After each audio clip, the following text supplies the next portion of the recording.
बृहस्पतिवार व्रत कथा।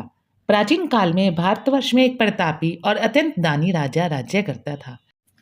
वह हर रोज गरीबों, ब्राह्मणों और जरूरतमंदों की सहायता करता था। हर गुरुवार को वह व्रत रखता, बृहस्पति देव की पूजा करता और दान पुण्य करता। इससे उसके राज्य में सुख समृद्धि बनी रहती। परंतु उसकी रानी को यह सब अच्छा नहीं लगता था। वह आलसी स्वभाव की थी। ना तो वह पूजा पाठ करती, ना गरीबों को दान देती और ना ही राजा को दान देने देती। वह राजा को भी मना करती थी।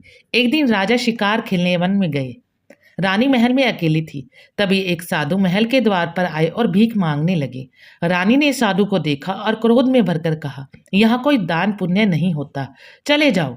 साधु ने कहा, महारानी आप इतनी धनवान हैं, थोड़ा दान कर दें।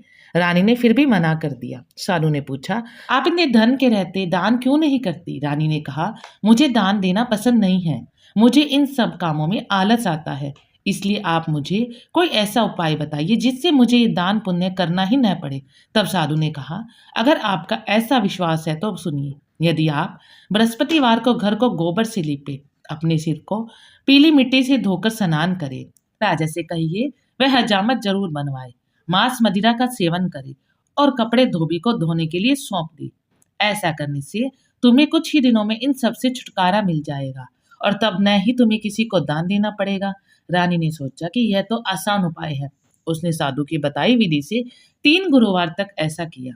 बस 3 ही गुरुवार बीतते थे कि राजा का सारा धन संपत्ति, राजा की समृद्धि सब नष्ट हो गई। राजा को राज्य से निकाल दिया गया। वे दुखी होकर वन में चले गए।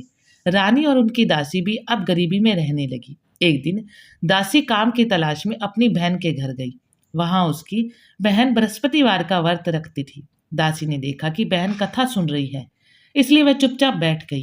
कथा पूरी होने के बाद बहन ने दासी से पूछा कि वहां क्यों आई। दासी ने सारी बात बताई कि रानी के आलस्य और अपमान के कारण वे गरीब हो गए। बहन ने कहा, बहन बृहस्पतिवार का व्रत करो, चने की दाल और मुनक्का लेकर भगवान विष्णु और बृहस्पति देव की पूजा करो, केले के पेड़ की जड़ में पूजन करो, पीला भोजन करो, दीपक जलाओ और कथा सुनो। इस दिन सर मत धोना और कपड़े भी मत धोना, इससे सब कुछ वापस मिल जाएगा। दासी ने घर आकर रानी को सारी बात बताई। रानी ने पछतावा किया और दोनों ने विधि विधान से बृहस्पतिवार का व्रत शुरू किया। उन्होंने चने की दाल, मुनक्का, पीले वस्त्र, पीले फूल और केले की पूजा की, कथा सुनी और दान किया। बृहस्पति देवता प्रसन्न हुए। कुछ समय बाद राजा वापस लौट आए। राज्य फिर से मिल गया और सुख समृद्धि छा गई।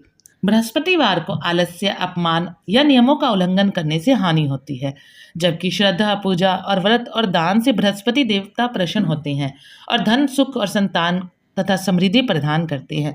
बोलो बृहस्पति देवता की जय। दोस्तों, अगर वीडियो पसंद आई है तो वीडियो को लाइक और चैनल को सब्सक्राइब जरूर करें।